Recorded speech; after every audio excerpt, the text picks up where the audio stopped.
Mọi người kêu cả làng chạy tới bảo thiếu sắt cổ chị Trung. Ui dồi ôi. Sắt cổ trong nhà chị Trung. Đấy. Tội thế. Xong rồi 3 ngày sau thì Liên bỏ đi luôn, chồng vợ bỏ đi luôn. Từ lúc mà mẹ bỏ đi giờ mẹ có liên lạc với cháu không? Không. Không hả? Chưa liên lạc lần nào? Dạ. Như vậy là cháu tủi thân hay là cháu thương bố?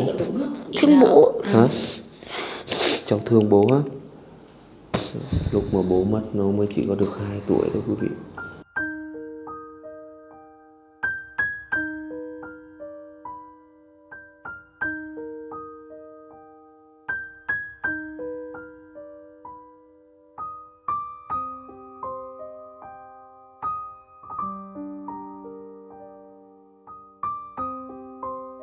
Quý vị thân mến, như vậy là hôm nay thì Khánh đã về đến Quảng Trì rồi quý vị ạ. Với một cái hành trình mà lên đến là cả đi cả về đấy, phải là hơn 3.000 km. Bắt đầu xuất phát từ Hà Tĩnh vào đến Bình Dương, đi qua là Tây Nguyên này, các tỉnh như là Kon Tum cũ này, rồi Đắk Lắk này, Đắk Nông này. Đó, sau đó đi xuống Bình Dương. Đấy, rồi là từ Bình Dương này dọc trục quốc lộ 1A đi quay trở ra đấy. Thì đến bây giờ thì anh em trong team Khánh đã có mặt tại Quảng Trì rồi quý vị ạ. Quảng Trì mới, trước đây là Quảng Bình đấy. Và trên cái hành trình này thì có một cái câu chuyện rất là đặc biệt đáng thương mà cách đây 3 năm về trước đấy, Khánh đã chia sẻ lên kênh của Khánh. Và đã phải nói rằng là nhận được rất là nhiều cái sự đồng cảm của quý vị. Và đây là một cái câu chuyện mà lấy đi nước mắt của rất là nhiều người. Trong một cái hoàn cảnh mà có 2 đứa trẻ sinh ra trong một cái bối cảnh mà phải nói rằng là vô cùng đáng thương. Khi mà đứa nhỏ mới chỉ được 2 tuổi thôi và đứa lớn thì như mới được 5-6 tuổi gì đấy. Bố thì phải đi vào trong miền Nam để kiếm ăn, mẹ thì ở nhà. Đấy, thì sau một cái khoảng thời gian đi làm thì bắt đầu là bố về, tức người đàn ông, người chồng về đấy, người chồng trong gia đình này về. Đấy, thì khi về thì nghe phong phanh là vợ có ABC gì đấy. Đấy, cho nên là anh ta cũng rất là bức xúc. Đấy, rồi về vợ thì lại không cho ngủ cùng nữa. Đấy, nói chung là nhiều cái bức xúc trong gia đình lắm. Đấy, thế rồi là anh ấy quyết định là hồi lúc bấy giờ thì anh ấy quyết định là tiếp tục là đi vào miền Nam để làm việc. Nhưng mà sau đó thì vợ chồng lại cãi nhau. Và cuối cùng thì anh ta đã làm một cái việc mà phải nói rằng là rất là đáng buồn quý vị ạ. Anh ấy đã tự vẫn ngay trong căn nhà của mình, để lại 2 đứa con đang còn rất thơ dại. Đứa nhỏ mới chỉ 2 tuổi thôi và đứa lớn thì lúc bấy giờ là mới 6 tuổi. Và câu chuyện chưa dừng lại ở đó quý vị. Khi mà người chồng ấy, người đàn ông này bức xúc với vợ và anh ta không kiềm chế được cái cảm xúc, cái nỗi đau của mình ấy, anh ấy đã tự vẫn. Thì chỉ sau 3 ngày thôi thì người vợ là người mẹ của 2 đứa trẻ đấy cũng bỏ đi luôn. Cũng bỏ đi luôn quý vị, để 2 đứa trẻ bơ vơ ở trong một cái căn nhà rất là đáng thương này. Và sau đó thì cuộc sống của các cháu chỉ dựa vào người bà nội nghèo khó thôi. Thì bây giờ Khánh mời quý vị chúng ta sẽ đồng hành cùng với Khánh, cùng với chỗ chị Thanh. Chúng ta thăm lại gia đình, thăm lại các cháu một chút nhé. Chú chào cháu. Ồ, ôi dồi ôi, lâu ngày hả? Chú nhớ chú nữa không? Có à? Đây, chào chú tí. Đây, ra đây chào chú tí. Ô, sao đi đâu mà lại ngồi đi đâu mà bà với là anh đi đâu mà cháu ở nhà một mình? Ba đi men. Hả? Ba với anh đi men. Bà với anh đi mần à? Dạ. Hôm nay đồng hành cùng với Khánh để đến thăm cháu Kiên đấy, thì có thêm cả chị Thanh nữa. Chị Thanh chào khán giả tí, lâu ngày quá chị à. Đấy, bắt tay chào khán giả. Đây là một cái câu chuyện mà trước đây Khánh cũng được chị Thanh kết nối để giúp các cháu đấy quý vị. Bởi vì lúc bấy giờ là chị Thanh thấy các cháu rất là đáng thương. Đấy, cho nên đã kết nối cùng với Khánh để đến thăm các cháu đấy. Thì hôm nay chị em mình gặp gỡ lại các cháu một tí, chị Thanh à. Thì lâu rồi thì Khánh không quay lại đây. Hôm nay đến thì là chị thấy một mình cháu ở nhà thôi. Cháu tên là Kiên phải không? Dạ. Còn anh trai tên gì chú quên mất nhỉ? Là Trung. Anh trai tên là Trung. Dạ. Kiên vẫn còn nhớ chú Khánh chứ? Hả? Dạ nhớ. Lâu nay rồi có thỉnh thoảng có xem video của chú không? Dạ vẫn có. Vẫn có à? Hồi đó còn nhớ là chú Khánh mua cái gì đến này? Có tôm hùm. À đúng rồi, hồi đó còn nhớ chú Khánh mua tôm hùm đến ăn, ngon không? Dạ ngon. Nay Kiên học lớp mấy rồi? Dạ 8. Ra lớp 8. Dạ lớp 8. Học lớp 8 à? Hồi đó chú đến là Kiên học lớp mấy á? Dạ 3. Ô thế 5 năm rồi à? Lâu rồi. Ôi dồi ôi, 5 năm rồi à chị? 5 năm rồi. Ôi Có khác chà. không? Có nhận ra không? Có nhận ra Kiên không? Em thì vẫn nhận ra Kiên nhưng mà em không nghĩ 5 năm rồi. 5 năm rồi đó. Lúc này là Khánh mở bài cái là mới chỉ có là 3 năm thôi. Nhưng mà hóa ra 5 năm rồi, thôi thời gian trôi nhanh hả? Nhìn này. Nhanh. Chứ thằng này vẫn nhỏ như trước đây. Vẫn thấy nhỏ thế. Chú cứ tưởng là 3 năm thôi nhưng mà hóa ra 5 năm rồi à? Dạ. Lúc là chú đến là cháu mới học lớp 3 thôi à? Dạ. Thế mà vẫn nhớ là Khánh mua tôm hùm đến để cho hai anh Thì em giống ăn. kiểu như món ăn ngon nhất trong cuộc đời á, giống Đúng. kiểu như mình giống như Khánh ăn nhiều là Khánh không nhớ, nhưng Đúng mà rồi. đây là cháu chỉ có một lần duy nhất trong cuộc đời thì cứ nhớ mãi rồi đó. Đúng rồi, chị Thanh nói có lý. Đúng rồi. Ví dụ Thế- như này. Thế từ cái hôm mà chú mua tôm hùm đến để cho cháu ăn một lần đó đấy, rồi từ lúc đó đến giờ đã khi nào Kiên được ăn thêm tôm hùm lần nào nữa chưa? Dạ chưa. Đấy. Thì nhớ mãi là đúng rồi Nhớ chị mãi Thành. là đúng rồi nữa. Chú Khánh chia sẻ với Kiên này. Hôm nay là chú có dịp đi qua Quảng Trì đây Dạ. nhá. Thì chú cùng với là O Thanh ở đây ghé qua thăm cháu một tí để thăm gia đình, thăm cả nhà mình một chút, xem rằng lâu nay thì bà rồi cháu mọi người có khỏe không Dạ. Kiên nhá. Dạ. Đấy, thì ta đi vô nhà xem một chút rồi xem là mấy năm qua có gì thay đổi không nào. Đấy. Sao mà cameraman mà cứ cái hôm nay quay mà cái đâu cứ lắc lắc thế? Hả? Đây.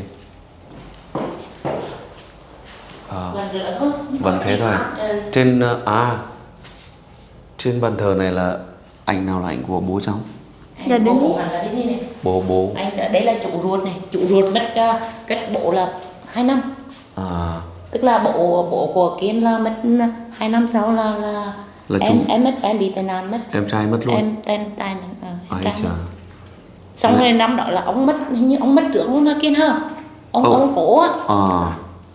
Ồ thế là liên tục là mấy người mất luôn à? Nói chung là liên tục luôn đó.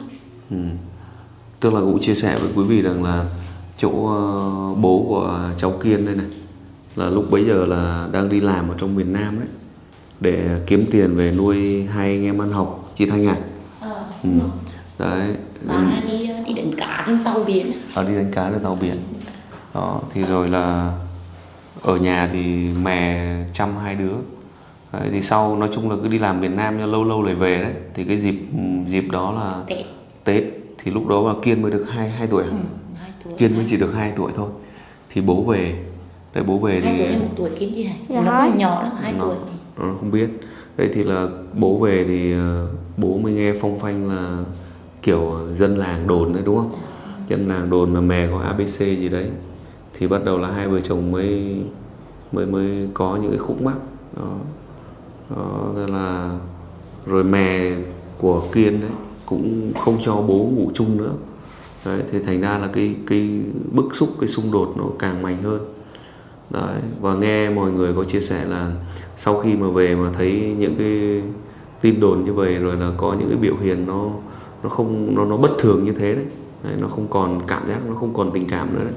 Thì anh tức là bố của Kiên là đã đặt vé để tối là đi vào Sài Gòn tiếp rồi, đi vào miền Nam tiếp rồi. Đấy, nhưng mà buổi trưa đó thì hai vợ chồng lại cãi nhau tiếp. Và sau đó bố của Kiên là không biết là yếu đuối làm sao, bức xúc kiểu gì mà Bố Kiên là chỉ nói quá này. Bố Kiên hiền lắm, nói chung ý là giống một người đàn ông là giống kiểu rất là hiền lên, chăm chỉ, giống kiểu như lo làm ăn, lo cho vợ cho con thôi.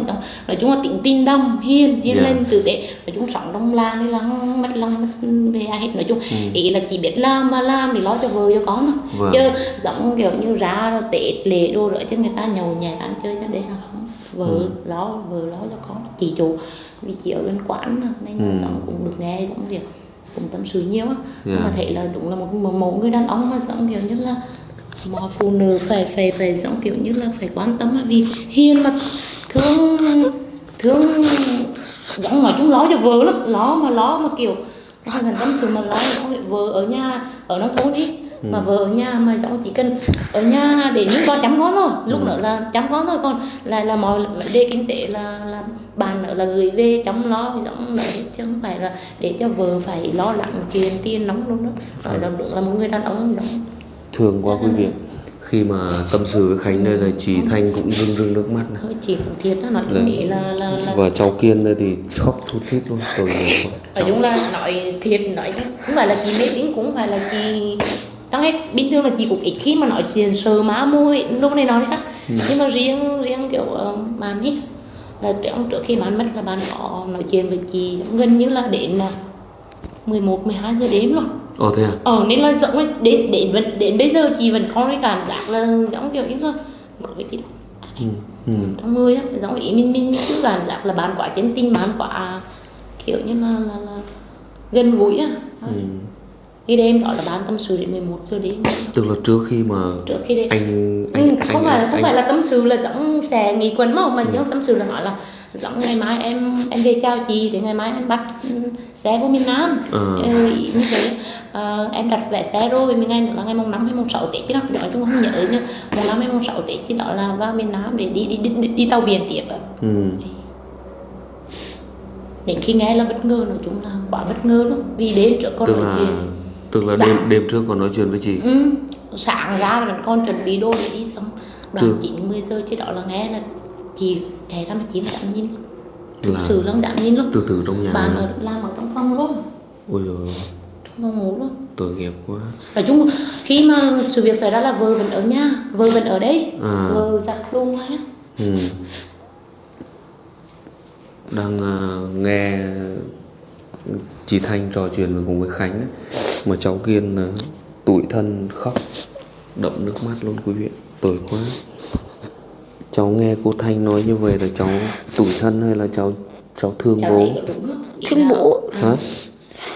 Cháu thương bố á?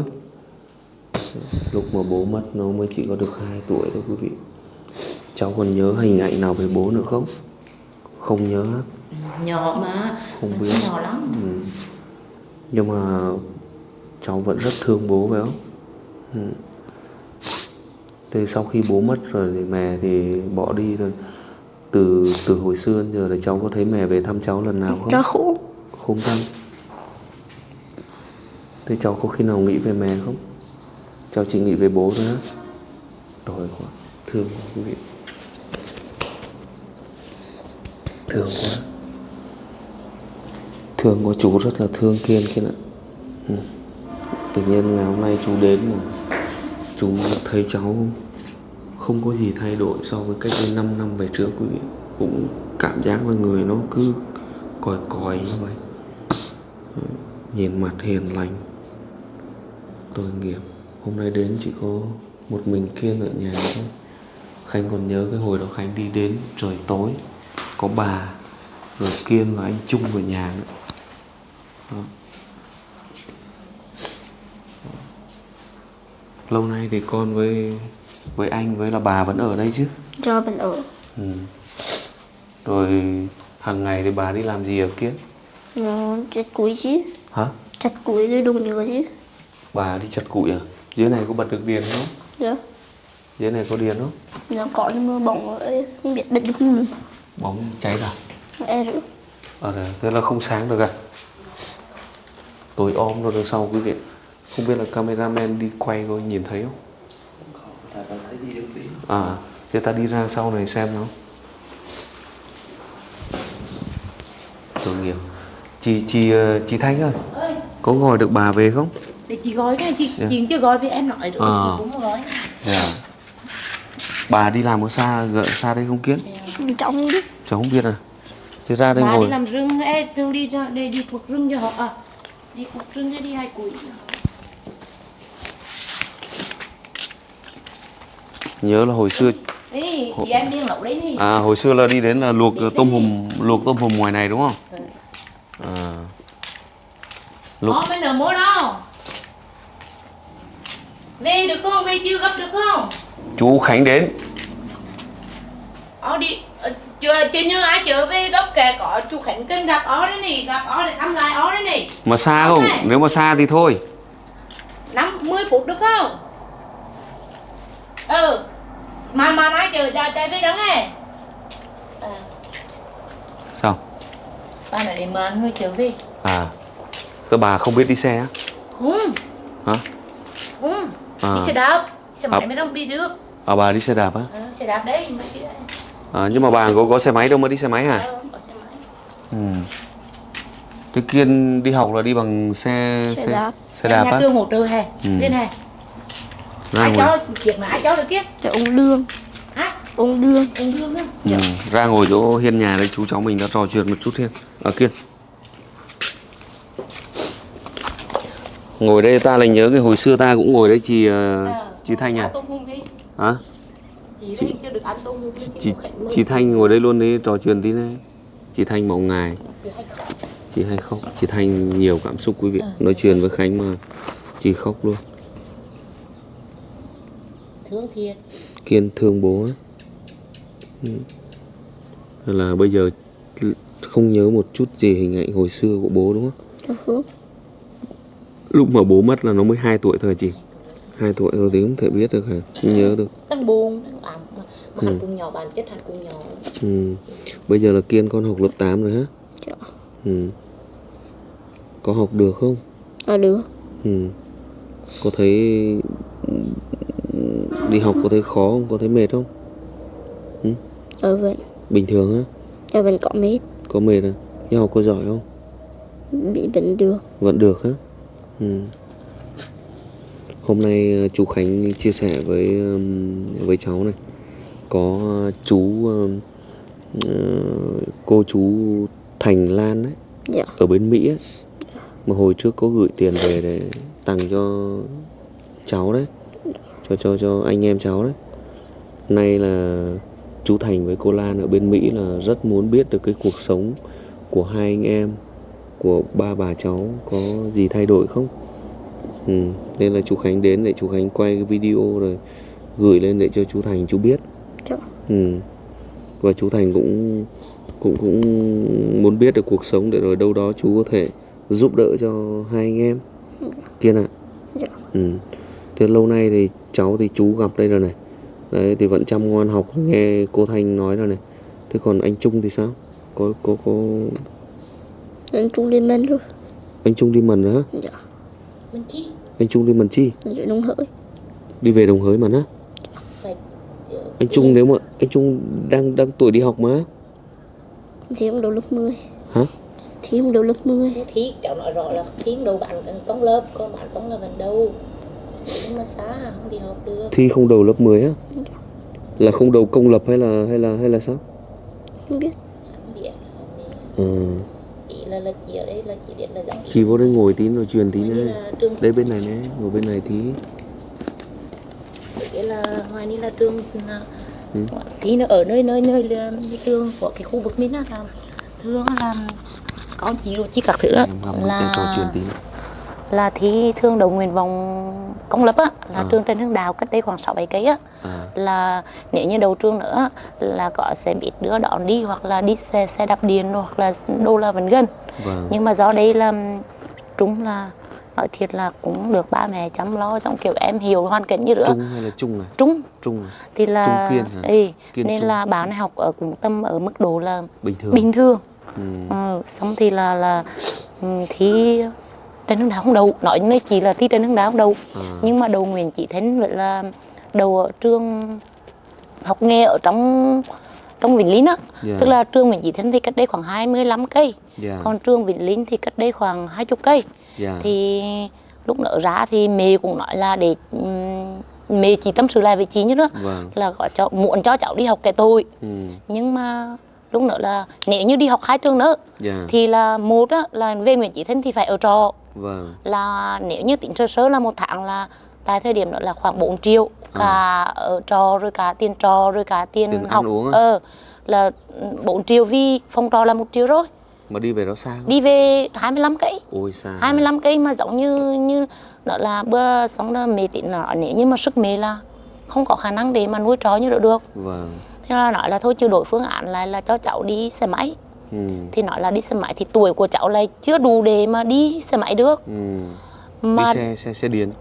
Xe điện thì đấy bây giờ nó cũng đủ, nếu như tính là 25 cây Khánh đủ đi một ngày là không đủ. À, là điện không đủ á? Sợ không đủ á. Vì giống như chỉ có thằng cháu đó mà nó đi xe điện đấy ra ngoài Trần Hưng Đạo mà đi vô mà chưa đủ nè. Sợ nữa. Thế xong là tính phương án nữa mẹ cũng trăn trở lắm. Xong là vì chúng nói là lớp 5 chưa, nếu như học á là năm chưa lớp 12, nhưng mà nhỏ lắm chứ không phải là giống to con vàm vờ như giống thanh niên mà. Trung nếu năm nay đi học là lớp 12. Lớp 12 chứ không phải lớp 10 à? Không, năm chưa lớp 12. Năm chưa là nếu như đi học là lớp 12. Vì do Có thế là nghỉ lâu rồi à? Nghỉ 2 năm rồi. Nghỉ 2 năm rồi à? Ôi. Thì đó. Thì xong là phương án nó cũng hợp lý, giống ý là chứ mà mua xe máy thì mẹ cũng có tiền để mà mua xe máy. Rồi xe máy là cũng phải có tiền xăng rồi nữa. Cũng đủ để mà không chi đủ phí. để chi phí, vì cũng xăng nữa. Xăng nếu như tính sơ đấy về giờ nó cũng phải đi lên đi xuống mất phải bèo nhất cũng phải là 20 đến 30 ngàn. Rồi còn tiền ăn sáng, tiền nữa mà đi xa như vậy là cũng nguy hiểm. Thì bữa thôi bữa mẹ tính phương án là thôi thì cho cháu ở nhà một thời gian để giống kiểu cho lợn tí rồi cho giống kiểu đi làm như thuê. Thì thời đi làm thuê. Thì hiện tại bữa ở nhà đây hình như mới đi đường tháng kia nè.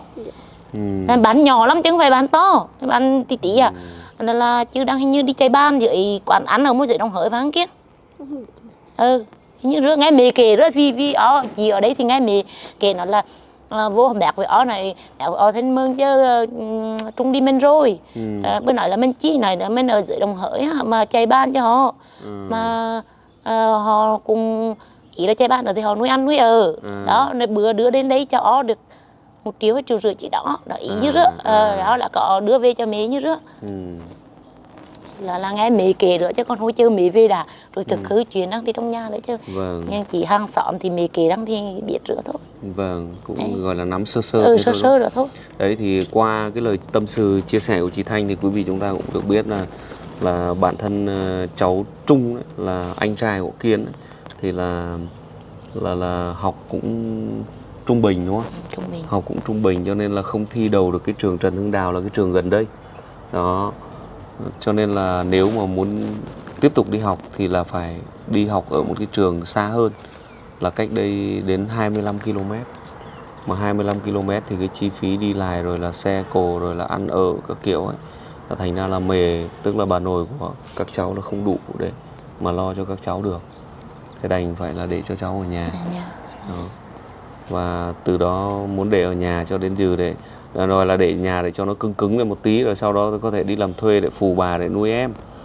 Đấy, cho nên là vừa rồi thì mới đi về thành phố Đồng Hới cũ đó. Bây giờ là phường Đồng Hới đấy quý vị, để đi làm thuê chạy bàn đi chạy bàn cho nhà hàng gì đấy, cho quán ăn. Rồi tay tính ra là mới đi được có 1 tháng thôi chị. Hơn 1 tháng tí thôi. Cái câu chuyện của cháu Kiên và cháu Trung Kiên này quý vị này, thì thực sự là cái hồi đó là Khánh cùng với các anh chị em ở trong nhóm, kể cả có anh Kiên rồi chị Thanh ấy, hồi đó đi cùng với Khánh ấy, cũng rất là trăn trở. Ngoài cái tấm lòng mà quý vị chúng ta gửi về để giúp đỡ cho hai cháu, cho cả bà nữa. Đấy, và lúc bấy giờ thì Khánh với các anh chị ở đây cũng nói rằng là đây chỉ là cái tấm lòng, mặc dù quý vị chúng ta gửi là nhiều, đấy, là rất là tuyệt vời, nhưng nó cũng chỉ là những cái sự giúp đỡ ngắn hạn thôi, là động viên tinh thần thôi, chứ còn không thể đi dài hơi cùng với các cháu được. Đấy, mà lúc bấy giờ là anh chị em trong nhóm của Khánh là muốn động viên bà, đấy là gửi các cháu về làng trẻ em SOS tại thành phố Đồng Hới đấy. Lúc bấy giờ thì làng trẻ SOS là còn có cái chương trình là cứu mang, nuôi dưỡng những đứa trẻ mà mồ côi cha mẹ. Đấy, thì trong cái trường hợp mà của cháu Trung và cháu Kiên ấy, thì mồ côi cha và mẹ thì đã bỏ đi rồi, thì coi như cũng là mồ côi mẹ luôn.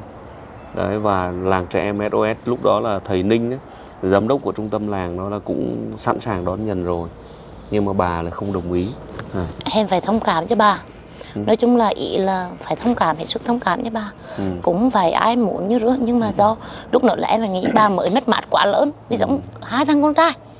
Đó thì giống chứ nếu như mà 2 đứa đi nữa thì giống kiểu như bà cảm thấy như là bà không thể sống nổi, vì giống như hai thằng con trai như măng như mía rồi, xong cái đùng ra đó, quá bất ngờ. Xong rồi chứ giống kiểu như là đưa hai đứa đi về giữa nước, trong lúc đó bà xe cổ bà cũng biết đường biết xã, giống kiểu ở quê á, cũng biết đường biết xã, cũng biết Đồng Hới là ở chỗ mô xa hay gần, mà chưa nói để cháu như đi như rửa là trong cái tâm hiểu biết của họ là họ cứ nghĩ đi như rửa là mất cháu.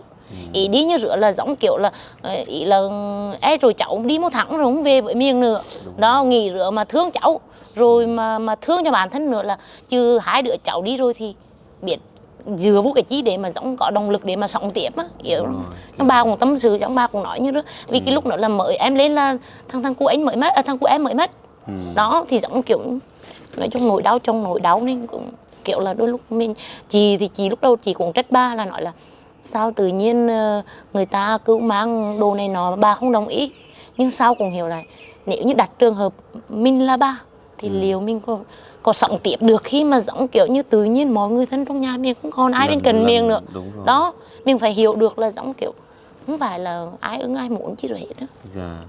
Sau này ba vẫn kiểu như có một thời gian ba vẫn nói là như thằng Kiên, thằng Trung đi học như nữa nó không có điều kiện để lo cho cháu đi học, ba vẫn không kiểu có cái chi đó dai dứt mà trong rất là dai dứt. Mình nghĩ là nếu như lúc mà mình giả như là mình nghĩ thoáng ra, hoặc là mình mạnh mẽ hơn, mình nở hơn để cho cháu có cơ hội thì chứ ba vẫn nhận ra nữa á, chứ không phải là không nhận. Đó ba đó. Con chào bà. Dạ con chào bà nhá. Bà đi mua về đó hả? Đi mần cho họ à? Dạ. Ôi rồi ôi, bà nhớ con được không? Dạ có. Nhớ con à? Con tên chi hả? Dạ chú Hai với Khánh. À vẫn nhớ chú Hai với Khánh à? Thế con găm mic đây trò chuyện bà tí nào. Dạ. Rồi đi băm cho họ đi cả. Đi chặt cây gì hả bà? Đi băm con trạm đi, để họ ngoam họ trong cây. À băm cây tràm đi hả? Dạ. À sao cây tràm lại băm đi? Là hành họ to rồi bán rồi đi ra đây ngồi bà. Ai chờ mua cái đó? Ôn hiệp. Hành to rồi băm đi hả? Không họ cắt bán chứ băm cái đọt để mà ngoam lên trong. À chị Thanh ngồi đó cho vui, ngồi đó tâm sự tí, hôm nay ngồi tí. Cứ ngồi tí, chị em trò chuyện tí rồi ta về. Băm à? Băm ở đây có nghĩa là chặt đấy. Dạ. Đi đốt à? Không phải on rồi. Đi đốt đó. À, tức là cây tràm là họ đã to chứ nữa họ bán đi. Họ bán cây đi. Dạ. Họ khai thác. Dạ. Rồi chứ đi băm để đốt thì họ ngoam lên vào trong. Cây lại với cho gòn, xong rồi là đốt để là đốt rác đi. Dạ. Đốt để trồng lại cây mới. Dạ. Vâng. Thế một ngày đi làm như thế có mệt không bà? Dạ mệt đấy. Mệt à? Mệt cũng phải đi. À. Dạ. Mệt rứa rồi một ngày có được khoảng tầm 300-400 không? Dạ mô. 500 à? Ngày được tầm rưỡi, ngày 200 có chứng thế. Mẹ đi bên giống như những lúc vẫn có việc mà họ kéo đi bơi nén mới đô được ngay 100 thôi. Một buổi 50.000 thôi. Một buổi 50. Ồ thế à? Thì Chứ một mùa hè đi buổi cái công vất vả nữa mà công rẻ nữa à? Dạ. Hay là hiệu suất thấp? Đi đào nén cho họ, đi bơi nén rồi đi hai tiêu đâu đó là ngày buổi 50.000 thôi. Ngày 100 thôi. Đi gọi là đi đào củ hành đấy. Dạ. Đấy, củ hành tăm đấy hả? Ở quê Khánh gọi là củ hành tăm đấy. Đấy, củ hành nhỏ nhỏ mà để ta nấu thịt lớn đấy, nấu thịt gà đấy. Thế là một buổi như thế được có 50.000 thôi à? 50.000. Ôi thế thì bèo bọt quá hả? Chú có trời nặng không phải đi thế. Hả? Trời nặng không phải đi. Trời nắng cũng phải đi à? Dạ. Giới thiệu với mẹ là hôm nay là lâu lắm rồi con có dịp con đi qua đây. Dạ. Ghé qua để thăm ba bà cháu một chút. Dạ. Từ lúc nãy giờ mẹ không ở nhà nhưng mà con cùng với chị Thanh ở đây là cũng trò chuyện với cháu Kiên. Dạ. Đó. Thì cũng được biết là bây giờ là Trung thì lại đi làm thuê rồi. Dạ Trung mới đi cũng được chứ tới 1 tháng. Chưa tới 1 tháng. Dạ. Mà đưa về được cho bà 1 triệu rồi. Đưa về được 1 triệu. Mừng hề. Đi mình được ngày người kiếm dặn bữa cơm phải ở gia chắc mẹ cùng trai cùng vất vả quá. Dạ. Dạ. Hắn cũng ngừng đi vậy. Hắn chỗ mẹ ở gia quậy tối. Thế rong đi mình với mẹ, đi mình trên đi luôn với mẹ. Mình trên ở mình không được mà đứng giỏ. Hắn ngay kêu. Rồi. Dạ. Thế bây giờ là về dưới Đồng Hới đi làm phù bàn cho nhà hàng à? Dạ. 1 tháng được mấy tiền?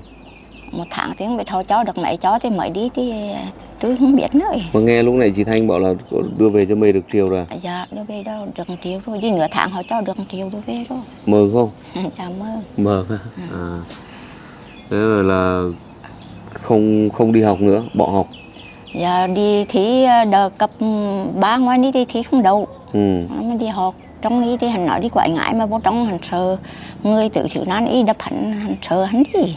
Mà hắn nói đi mẹ cũng không có tiền mà phụ cho đi học. Rồi cho đây. Dạ. Dạ rồi bố hắn nói tôi thì ở nhà cũng được mẹ. Tôi à? Dạ. Học ở gần nhà thì không. Hắn cũng đi học ngoài đi thôi nè, mà trong cấp 3 hắn cũng dụ mẹ chạy xin dạy xin chơi trong xã xin dạy chứng nhận hộ nghèo chứ để họ có miễn giảm họ cho đi nữa mà. Mẹ đi mà ra nộp ngoài thầy hiệu trưởng ở họ không chấp nhận. Tức là không đủ điểm đấy. Dạ. Không đủ điểm. Họ nói thôi nó khi trước không chạy trong nhà trường ấy trước, cái chứ ra ngoài họ mình được. Dạ. Dạ. Thế là cuối cùng là đi học ở chỗ cái trường khác thì xa quá. Dạ. Trường lấy điểm thấp hơn thì xa quá. Mà nếu mà có đi học ở trường xa đó thì mình cũng đủ điều kiện để cho con đi học ha. Dạ. Thằng đi khi mai đi học ở Thánh Cói rồi chật xe họ mới cầu cũng mới xin cho đó mà con ai anh đấm đặt bộ từ trong trường mà phía đó nè. Kiên này, cháu Kiên này nó kiểu nó tình cảm này. Nó kiểu tình cảm, nó cứ hay tủi thân đấy, dễ rơi nước mắt lắm.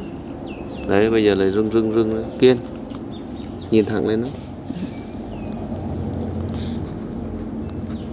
Là cứ bắt đầu này nói chuyện tí này. Mình một trận chị với mẹ khiếp luôn. Một chút này là cứ rưng nước mắt này. Nên là chị với mẹ Kiên, đưa đi cấp cứu cả đêm. cháu muốn nói gì à? Cháu có muốn nói gì không? Không á? Cố gắng học cho giỏi để mai mốt để còn được học trường gần nhà nhé. Dạ. Tội nghiệp, thương quá quý vị. Bây giờ cháu đi học đi hành khó khăn như thế này, mẹ có tiếc không? Giá như ngày xưa mà nghe lời con đưa về làng SOS thì đỡ hả? Hai đứa cháu hắn chịu đi cho. Hắn chủ về rồi là nấu bữa ba xong cơm cháu không chịu ăn, mẹ cũng chịu đói luôn. Nói chung là cháu thì cũng không muốn đi, mà bà thì cũng thế quý vị ạ. Bởi vì là thực ra là mấy đứa lúc bấy giờ nó đang còn rất nhỏ, ở với bà quen rồi cũng như lúc nãy chị Thanh nói nữa, cho nên thành ra là cũng rất là khó. Thôi thì bây giờ bà cháu cứ ở đùm bọc với nhau. Có rau ăn rau, có dưa ăn dưa, mà bữa mô mà ít thì ăn ít thôi à. Chết trong giờ. Hôm nay con chia sẻ với bà là con ghé thăm bà với hai cháu. Nhưng mà không có cháu lớn ở nhà, không cho cháu Trung ở nhà đấy. Thì cũng có anh chị Thành Lan ở bên Mỹ đấy. Người mà trước đây cũng có gửi tiền về cho con để giúp đỡ cho bà và hai cháu đấy. Anh chị cũng rất là muốn biết được cuộc sống của bà với hai cháu dạo này thế nào. Đó, cũng muốn để xem rằng là các cháu có ngoan này, học hành có tốt không. Nên ghé vào thăm rồi cũng quay cái video để gửi cho anh chị và các cô chú là những người mà trước đây đã từng biết đến gia đình mình để được biết đấy. Tôi còn ứng chủ Trung Việt Đăng thì điện cái face của chủ mà hắn nói ngài hắn điện cho mẹ nói chuyện về chủ nữa. Ba là ứng điện cho em để cảm ơn. Nhưng mà do là Trung là ngài nên là không dám điện cho chú Khánh. Vâng. Thế bây giờ chú Khánh đến đây rồi thì bây giờ bà muốn nói gì thì bà nói nào. Chú Khánh tới đây thì mẹ cũng cảm ơn chủ giúp đỡ cho mẹ là nuôi hai cháu. Hồi đó giúp đỡ được một giai đoạn ngắn thôi chứ có giúp đỡ được nhiều mố. Rồi thì cũng cảm ơn chủ là mãi mãi đó. Cảm ơn chủ về mấy ông ở bên Mỹ, bên nước chi thì mẹ cũng biết. Mẹ cũng cảm ơn đó. Vâng. Chứ bây giờ thì các cháu thì lớn lên rồi, thì cháu Trung thì cũng bắt đầu đi làm thuê rồi. Thế nhưng mà cũng gọi là đi cho vui thế thôi chứ cũng chưa biết là được thu đó. Thế rồi bà thì tuổi ngày càng lớn, cháu Kiên thì cũng ngày càng lớn lên rồi, các cái chi phí sinh hoạt học tập nó cũng càng nhiều lên, rồi bà có thấy khó khăn không? Dạ cũng khó khăn vậy chứ cũng mẹ ba cũng cứ ai kém 50 30 chứ ba cũng vẫn Đi làm. gắng đi làm để mà nuôi cháu. Khổ.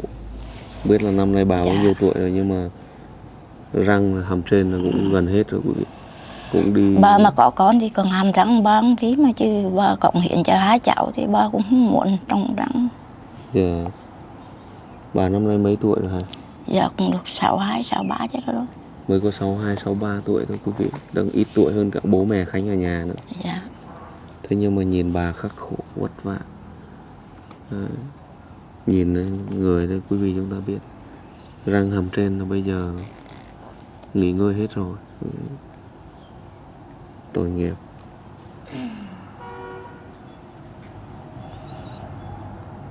Bây giờ vẫn phải lam lũ. Ai thuê 50, 30 chứ cũng đi làm để kiếm tiền về nuôi cháu. Lúc này chúng ta nghe chị Thanh tâm sự đấy. Trong một cái khoảng thời gian ngắn mà bà phải gánh chịu những cái nỗi đau mất mát nó quá lớn. Đầu tiên là bố của cháu Trung là bất mãn, rồi là từ vận qua đời trong chính ngôi nhà này luôn. Đấy. Rồi sau đó thì con dâu thì lại bỏ đi. Con dâu hắn nói là ba nói gắng thôi 5 ngày con mất thì ba vẫn đi mình về ghé mua sữa cho cháu. Về hỏi Trung nói rằng Trung không đi học, hắn nói hắn nói con nói là trả lời nói là cháu mua trừ 2 đứa. Dạ, rồi nên chị mẹ phải gắng gượng mà nuôi cháu, hắn cho đi học. Lúc mà bố của cháu Kiên mới mất được 3 ngày xong là mẹ của các cháu bỏ đi luôn. Dạ. Hắn nói ra cái hắn nói về ngoan cái ở đây 3 ngày thắp hương 3 ngày một chuỗi. Không mà được. Hắn mình được. Hắn nói với họ rước, họ nói lại chứ cũng không nói với ba. Thực sự là Khánh cũng nói chung là mỗi cây mỗi hoa mỗi nhà mỗi cảnh, nhưng mà Khánh thực sự là cũng hơi choáng luôn. Vì là một người mẹ, một người phụ nữ mà tất nhiên khi mà họ có những cái mối quan hệ gì đó bên ngoài dẫn đến là vợ chồng xung đột, rồi là gọi là mâu thuẫn, rồi là dẫn đến là ly tán thì cũng nhiều. Nhưng mà để nói rằng là khi mà chồng vừa mới mất được 3 ngày đấy, sau rồi là bỏ đi luôn và bỏ rơi luôn cả 2 đứa con còn rất là nhỏ, phó mặc cho bà nội nữa, thì thực sự là Khánh cũng thấy nó hơi khó nghĩ luôn. Đợt video trước của Khánh á, Dạ. là vô chửi ó hè, xong bữa ở đây dân làng họ chửi cho bức khiếp luôn. Từ đó chứ là không. Tức là đợt trước em đăng video lên là chị, tức là mẹ của Kiên vô chửi á. Vô trong vô chửi đó. lớn á, hè vô nói đắng rồi hè chửi cho. Hắn nói ba nói là không có cái chuyện chi mà khai nữa thì khi thế ở ba răng thì ba là thịt con nó sướng lắm. Dạ. Ba ôn đúc giọng hơn đứa con gái ba nữa. Vâng. Mà đúng là con ba về đi Vũng Tàu năm về tuổi mà không được mấy nên là con ra đi. Nhưng mà hồi đó có cái chuyện mà ABC không? Thì giờ ba ở đấy thì buổi tối ba lo thay lên đây ngủ, nhưng mà con nữa hắn không ưng ba lên ngủ. Bên thằng con trai thì nói ở đấy với ông nữa là rượu trà đập đánh mẹ buổi hôm đến là ngủ với Kiên Trung. Thì ba lên hắn ưng lên, hắn mình rửa. Sao ba còn nói là thôi bữa đi ba không lên này nữa, mà khi mà lưỡi ôm có cho ngủ thì ngủ, mà không ba lên coi ôm hoài ngủ. Ba có nói rồi. Tội nghiệp. Thôi bây giờ cái quá khứ thì nó đã cũng là quá khứ rồi. Bây giờ mình cũng không thay đổi chi được nữa bà. Dạ. Hiện tại thì mình cứ phải cố gắng, cứ phải lạc quan lên bà nhé. Lúc nãy Khánh đang nói dở là trong một khoảng thời gian ngắn ấy, mà bà phải gánh chịu cái nỗi đau mất mát quá lớn. Ở chỗ là sau khi con trai mất này, rồi là con dâu thì bỏ đi này, để phó mặc cho bà 2 đứa trẻ đang còn đỏ họn này. Nó chưa đỏ họn thì hơi quá, nhưng mà lúc bấy giờ Kiên nó mới chỉ được 2 tuổi thôi. Còn Trung thì mới được lớp 1 6 tuổi. Đấy, rồi sau đó 2 năm thôi là con trai của bà, tức là người con trai thứ 2 của bà. Ông mất trước hay là Cú mất trước? Ông nuôi à? Ông nuôi mất sau. 2 đứa cháu nuôi trước. tức là sau 2 năm đấy thì là đứa con trai thứ hai của bà lại tai nạn mất. Dạ. Đấy, rồi sau một thời gian ngắn nữa thôi thì ông lại mất. Đấy, liên tục mà bà phải gánh chịu quá nhiều nỗi đau, rất là thương quý vị. Nhưng mà thôi hôm nay con cũng chia sẻ với bà là chúng con cũng biết là thời gian qua là bà phải nói rằng là mình cũng rất là buồn. Dạ, và cũng rất là vất vả. Mọi thứ nói chung là rất là buồn tủi, nhưng mà nói những cái đó cũng đều là quá khứ rồi. Mình cũng không có thể thay đổi được nữa. Và mình bây giờ cứ cố gắng lạc quan lên để động viên các cháu bà nhé. Dạ. Dạ. Thì hôm nay chúng con về đây thì có anh Thành, chị Lan ở bên Mỹ đấy. Dạ. Dạ. Trước đây cũng đã gửi tiền về để giúp đỡ cho bà và hai cháu rồi. Dạ. Đấy, có lần mua tôm hùm về để cho hai đứa ăn đấy. Dạ. Dạ. Thì anh chị cũng rất là quan tâm đến hai cháu. Dạ. Để muốn biết được cái cuộc sống của hai cháu dạo này thế nào. Dạ. Dạ.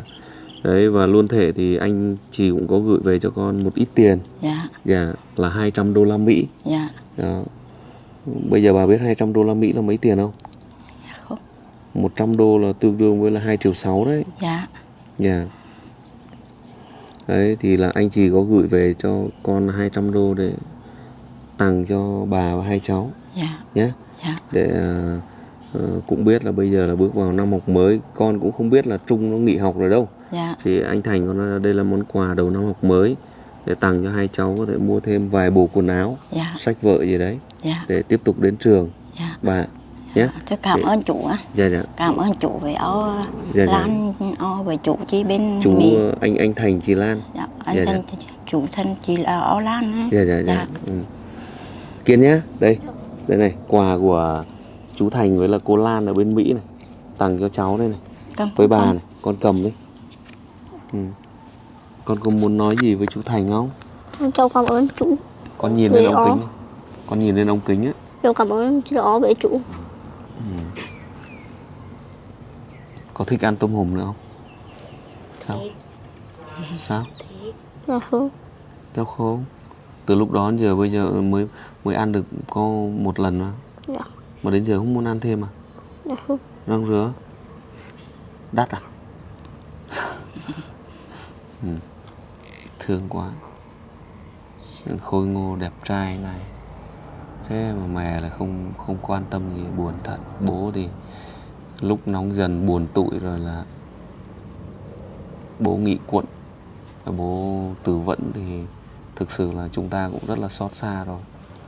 Nhưng mà người mẹ đấy là đang tỉnh táo, đang bình thường mà lại bỏ rơi hai đứa bây giờ, để cho chúng nó phải thiếu thốn tình cảm cha mẹ.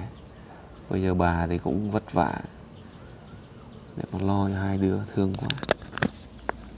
Từ lúc đó đến giờ này là vợ mẹ chúng nó có phù với bà để nuôi tí mồ không? Dạ không. Không có chứ. Thôi coi như là mồ côi cả cha lẫn mẹ. Dạ. Bà mình cứ mạnh mẽ lên, rồi sau này có khó khăn gì cứ liên lạc với chị Thanh, nói với chị Thanh kết nối với chúng con. Dạ. Nhé. Dạ. Để chúng con sẽ đồng hành để có thể động viên các cháu cùng với bà. Dạ. Nhé. Dạ. Kiên cháu chăm ngoan học giỏi nhá. Dạ. Đấy, chăm ngoan học giỏi. Tết sẽ có quà. Dạ. Được chưa? Dạ. Nhưng mà phải giỏi nhá. Dạ. Đấy. Kỳ 1 tới đây được học sinh giỏi đấy. Đạt điểm cao ấy, một top. Hả? Khó lắm, muốn học sinh giỏi khó lắm. Top 1 trong 5 bạn học giỏi nhất lớp đấy. Là cứ gửi bảng điểm báo với cô Thanh, báo với O Thanh đấy. Để O Thanh báo với chú Khánh là sẽ có quà của các nhà hảo tâm trên kênh của chú. Để tặng cho cháu. Duy trì liên tục năm nay và năm sau ấy, đến khi lên học lớp 10 đấy, là cũng sẽ có quà to, thưởng lớn để cho mà đi học nhá. Dạ. Nghe như thế có vui không? Dạ vui. Có quyết tâm không? Nhìn lên ống kính nói là con quyết tâm. Con quyết tâm. Học giỏi. Để học giỏi. Để được mọi người giúp đỡ, yêu thương. Để được mọi người giúp đỡ, yêu thương. Cố gắng nhé. Thế thôi. Con về bà nhé. Dạ. Cảm ơn chú ấy. Dạ dạ dạ. Thôi Khánh cũng xin chào quý vị luôn. Ta về chị Thanh à. Chào hai bà cháu nhá. Mua nạp nạp cho cháu mới. Cái gì? Đấy là cầm chi về để mua nạp cho mời chú Khánh. Kẻ trừ trong nhang có chi để mời. Thưa các bạn, đây là bây giờ cầm ít tiền đưa cho chị Thanh, cầm ít tiền đưa về cho nhà. Mời chủ. Thế giờ đưa mấy nào? Đưa 510 chị mời chủ đi trong chào cả chứ mời chủ uống nạc. Sáng chưa? Đưa 500 để cho chị Thanh. Dẫn chú Khánh đi là mời ăn bát trâu cá với là uống nát. Cảm ơn chủ đời đời mãi mãi. Cảm ơn chú đời đời mãi bà. Cháu cảm ơn bà nhé. Dạ. Chứ nước trên xe còn có. Dạ. Cháu canh thì cũng được chị Thanh mới mời rồi. Dạ. Không phải mời chị cảm không? Dạ. Cháu cảm ơn nhé. Dạ. Đấy, để đó để mà bà cháu mua con cá, con tối nay cải thiện bữa ăn tí đi. Dạ. Mua cho Kiên làng thịt. Dạ. Đấy, nó ăn cho nó phấn khởi. Dạ. Nhá. Dạ. Thế thôi đứng dậy chụp tấm hình để gửi cho các cô chú ông bà tí cho vui nào. Khánh xin được gửi lời chào đến tất cả quý vị nhé, đã đồng hành cùng với Khánh, giúp đỡ cho những mảnh đời kém may mắn trên kênh mà Khánh chia sẻ. Và đặc biệt là trong ngày hôm nay thì xin được gửi lời cảm ơn đến anh Thành, chị Lan, hai nhà hảo tâm, hai vợ chồng ở bên Mỹ đấy, đã đồng hành cùng với Khánh và quay trở lại để thăm cháu Kiên và bà. Cảm ơn anh chị rất nhiều. Quý vị chúng ta có những cảm nhận, những cái chia sẻ nào đó, hãy để lại những bình luận trong video cùng Khánh nhé. Xin chào toàn thể quý vị. Bye bye. Bye bye nào. Vẫy tay bye bye cái nào.